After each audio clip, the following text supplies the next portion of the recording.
Assalamualaikum warahmatullahi wabarakatuh. Salam sehat dan bahagia untuk Bapak Ibu guru hebat. Perkenalkan kami calon guru penggerak angkatan 11 Kabupaten Lampung Timur, kelompok 1 kelas 1122B. Dengan fasilitator Bapak Dr. Andes Joko Sihwidi, Magister Manajemen, dan pengajar praktik Ibu Tin Indria Sarjana Pendidikan. Adapun anggota kelompok kami yaitu 1. Ibu Marweni Evasari Sarjana Pendidikan dari UPTD SMP Negeri 1 Sukadana. Kedua, Ibu Neti Finestining Suwahyo Sarjana Pendidikan Sekolah Dasar dari UPTD SD Negeri 6 Pakuan Aji. Dan ketiga, Ibu Yunike Ardiana Sarjana Pendidikan dari UPTD SD Negeri Putra Aji 2. Dalam video kali ini kami akan mempresentasikan ruang kolaborasi modul 1.4 tentang budaya positif dengan tujuan pembelajaran yaitu: pertama, calon guru penggerak dapat menganalisis kasus-kasus yang disediakan berdasarkan konsep-konsep inti dalam modul budaya positif bersama calon guru penggerak lain dalam komunitas praktisi. Kedua, calon guru penggerak dapat mempresentasikan hasil analisis studi kasus berdasarkan konsep-konsep inti dalam modul budaya positif. Kasus 1. Guru matematika dan wali kelas 8, Ibu Santi sakit sehingga tidak dapat masuk dan mengajar. Akhirnya dicarikan guru pengganti, Ibu Eni. Ibu Eni baru 2 tahun menjadi guru SMP. Beberapa murid perempuan, Vivi dan Natali, mengetahui hal ini dan mulai menggunakan kesempatan dan bersikap seenaknya, tertawa dan tidak mengindahkan kehadiran Ibu Eni. Keesokan harinya, Ibu Santi memanggil Vivi dan Natali serta menanyakan tentang laporan Ibu Eni. Ibu Santi menanyakan apakah mereka bersedia melakukan memperbaiki permasalahan yang ada. Setelah berpikir sejenak, Natali dan Vivi mengusulkan bagaimana kalau mereka mengadakan sebuah diskusi kelompok dengan teman-teman sekelasnya. Tema yang mereka pilih adalah penerapan keyakinan kelas, terutama tentang sikap saling menghormati dan bagaimana penerapannya di kehidupan sehari-hari. Lakukan analisis dan jawablah pertanyaan ini. Dalam kasus di atas, langkah-langkah restitusi apa saja yang sudah dijalankan oleh Ibu Santi? Langkah restitusi yang dijalankan oleh Ibu Santi yaitu validasi tindakan yang salah, di mana Ibu Santi menanyakan tentang apakah kalian bersedia memperbaiki permasalahan yang ada? Apa yang kalian bisa lakukan untuk menggantikan rasa tidak dihormati Ibu Eni? Vivi dan Natali sempat ragu-ragu dan membela diri, namun pada akhirnya mengatakan akan meminta maaf. Langkah restitusi yang selanjutnya adalah menanyakan keyakinan. Apa yang akan kalian lakukan untuk memperbaiki masalah? Apakah ada gagasan?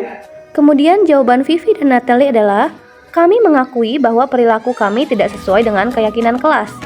Bagaimana kalau kami mengadakan sebuah diskusi kelompok dengan teman-teman sekelas? Tema yang kami pilih adalah penerapan keyakinan kelas, terutama tentang sikap saling menghormati dan bagaimana penerapannya di dalam kehidupan sehari-hari di sekolah. Usulan kedua, kami akan mengirim email kepada Ibu Eni tentang gagasan kami tersebut. Kami pun memberitahu Ibu Eni bahwa kami telah memberitahu Kepala Sekolah, Pak Hasan, bila lain waktu ada ketiadaan guru, maka kami akan mengusulkan Ibu Eni sebagai guru pengganti. Pertanyaan selanjutnya, menurut Anda, apakah restitusi yang diusulkan Vivi dan Natali sudah sesuai dengan pelanggaran yang telah dibuat? Apakah langkah-langkah restitusi yang telah diusulkan mereka belum sepenuhnya terpenuhi? Masih ada langkah-langkah restitusi belum sepenuhnya terpenuhi, yaitu menstabilkan identitas. Vivi dan Natali tidak menghormati Ibu Eni. Restitusi yaitu meminta maaf. Langkah-langkah restitusi: 1. Mengadakan diskusi kelompok dengan teman-teman sekelasnya dengan tema keyakinan kelas. Kedua, usulan mengirimkan email kepada Ibu Eni tentang gagasan yang mereka buat. Kemudian, Vivi dan Natali tidak mengerjakan tugas matematika yang diberikan Ibu Eni. Dalam masalah ini, restitusi dan langkah restitusi tidak ada. Pertanyaan selanjutnya, dalam kasus di atas, posisi apakah yang telah diambil oleh Ibu Eni dalam menangani Vivi dan Natali? Jelaskan jawaban Anda. Di sini posisi Ibu Eni adalah pembuat merasa bersalah, karena Bu Eni menggunakan nada suara yang memelas dan halus. Ayolah, tugasnya dikerjakan. Nanti Ibu ditegur Bapak Kepala Sekolah. Kalau kalian tidak kerjakan tugas, tolong bantu Ibu ya. Ibu Eni mencoba menyapa Vivi dan Natali dengan ramah. sambil mengingatkan mereka untuk tetap fokus pada pengerjaan tugas. Selanjutnya, jika Anda adalah Pak Hasan, bagaimana Anda menyikapi langkah yang ditempuh Ibu Santi? Jika kami sebagai Pak Hasan, maka kami akan memposisikan diri sebagai manajer. Yang pertama akan kami lakukan ialah memberikan apresiasi kepada Ibu Santi atas tindakan yang sudah dilakukan. Memposisikan diri sebagai manajer yaitu dengan menerapkan segitiga restitusi secara lengkap, terutama adalah menstabilkan identitas yang belum dilakukan oleh Ibu Santi. 1. Menstabilkan identitas. Pak Hasan menanyakan kepada Vivi dan Natali, apakah tindakan yang dilakukan mereka kepada Ibu Eni sudah benar? Kedua, memvalidasi tindakan yang salah. Apakah Vivi dan Natali bersedia meminta maaf secara langsung kepada Ibu Eni atas kesalahan yang mereka buat? 3. Menanyakan keyakinan. Apakah kalian tidak akan mengulangi kesalahan yang sama kepada Ibu Eni dan guru pengganti lainnya? Kasus 2. Sabrina hari itu bangun terlambat dan terburu-buru sampai di sekolah. Dia pun akhirnya sampai di gerbang sekolah, tapi baru menyadari kalau tidak menggunakan sepatu hitam seperti tertera di peraturan sekolah. Pak Lukman menanyakan Sabrina, apa peraturan sekolah tentang seragam warna sepatu? Sabrina menjawab sudah mengetahui sepatu harus berwarna hitam, namun terburu-buru dan salah mengenakan sepatu. Pak Lukman tetap bersikeras pada peraturan yang berlaku dan mengatakan, ya sudah, kamu sudah melanggar peraturan sekolah. Kamu salah, sudah terlambat, salah pula warna sepatunya.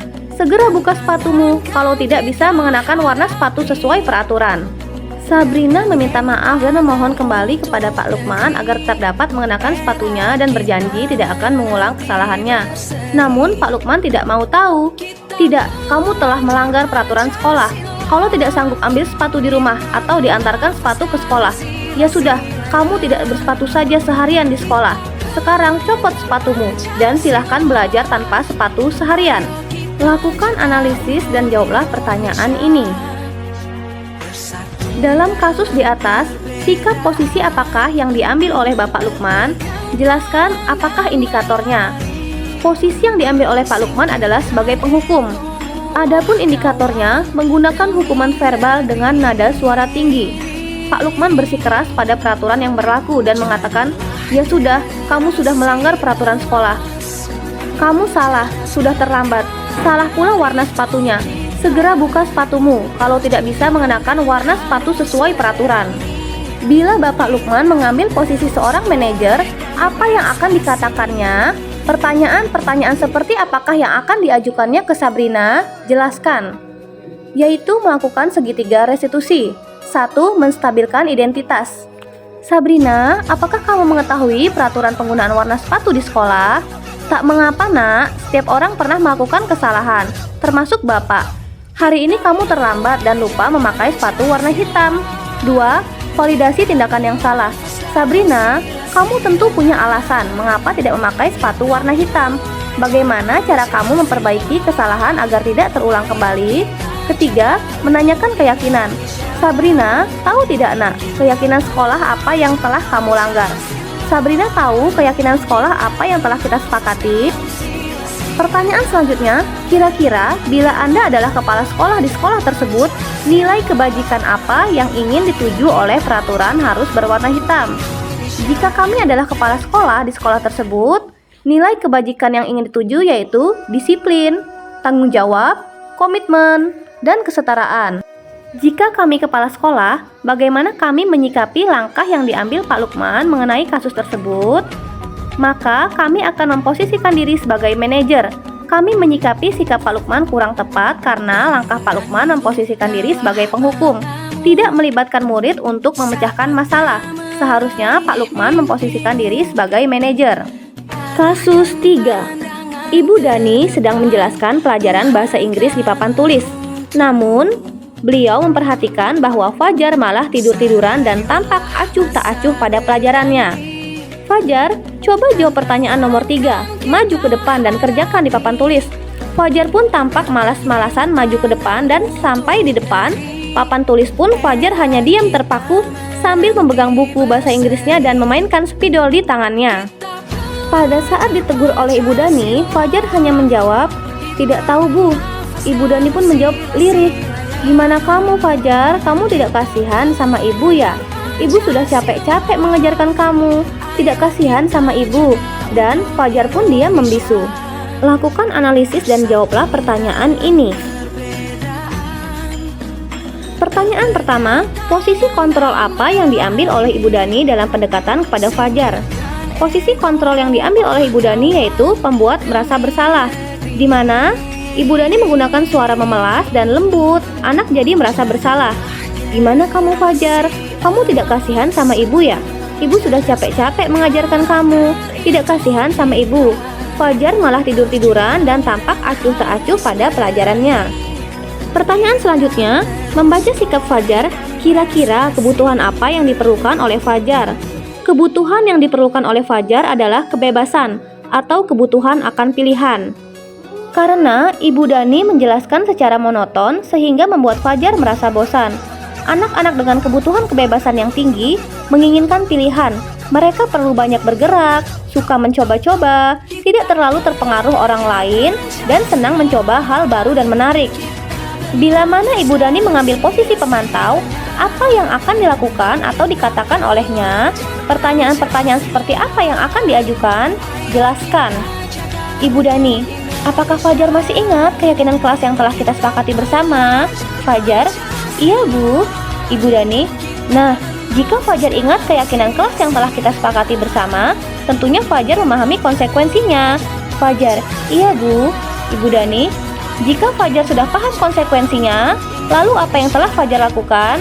Fajar, saya telah melanggar keyakinan kelas dengan tidur-tiduran dan tampak acuh tak acuh pada pelajaran Ibu. Ibu Dani, kemudian apa yang terjadi? Fajar, ketika Ibu memberikan pertanyaan, saya hanya diam terpaku, tidak bisa menjawab. Ibu Dani, baiklah Fajar, sebagai konsekuensi yang telah kita sepakati, Fajar harus menjawab pertanyaan yang Ibu berikan dan besok dikumpul. Fajar, baik Bu.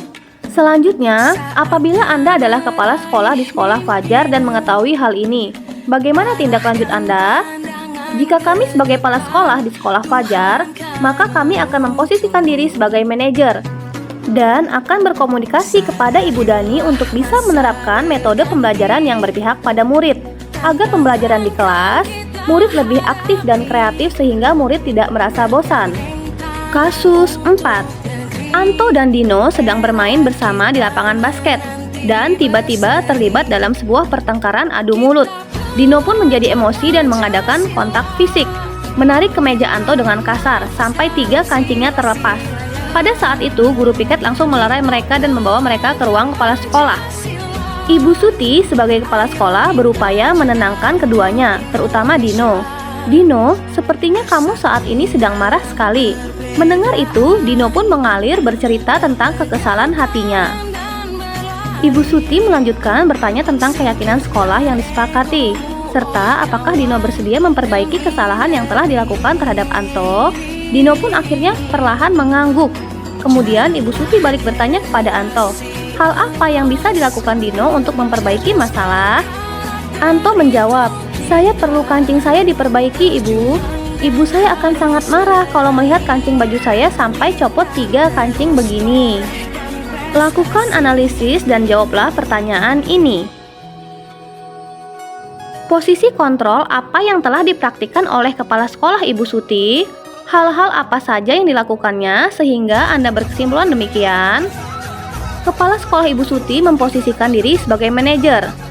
Posisi kontrol yang telah dipraktikkan Ibu Suti adalah sebagai manajer, karena langkah-langkah yang dilakukan Ibu Suti sudah sesuai dengan segitiga restitusi, yaitu bersama murid mempertanggungjawabkan perilaku mereka dan mendukung murid untuk menemukan solusi atas permasalahan mereka sendiri. Dalam kasus tersebut, bagaimana Dino dikuatkan? Bagaimana Anto dikuatkan oleh Ibu Suti? Dino dikuatkan oleh Ibu Suti dengan bertanya, Dino, membuat kesalahan adalah hal yang manusiawi. Mempertahankan diri adalah hal yang penting, tetapi Dino seharusnya memikirkan cara lain yang mungkin lebih efektif. Apakah Dino bersedia memperbaiki kesalahan yang telah dilakukan terhadap Anto? Anto dikuatkan oleh Ibu Suti dengan bertanya, hal apa yang bisa dilakukan Dino untuk memperbaiki masalah? Kira-kira nilai-nilai kebajikan atau keyakinan sekolah apa yang dituju dalam kasus tersebut? Jelaskan. Nilai-nilai kebajikan yang dituju adalah tanggung jawab. Dino memperbaiki kancing baju Anto sebagai bentuk dari pertanggungjawaban. Kemudian mandiri. Dino belajar menjahit baju Anto yang telah dirusak Dino. Selanjutnya, saling menghargai. Dino dan Anto saling memaafkan. Demikian presentasi dari kelompok kami, yaitu kelompok 1. Semoga video ini bermanfaat. Wassalamualaikum warahmatullahi wabarakatuh. Semoga kita tergerak, lekas bergerak, dan mari kita menggerakkan. Salam guru penggerak.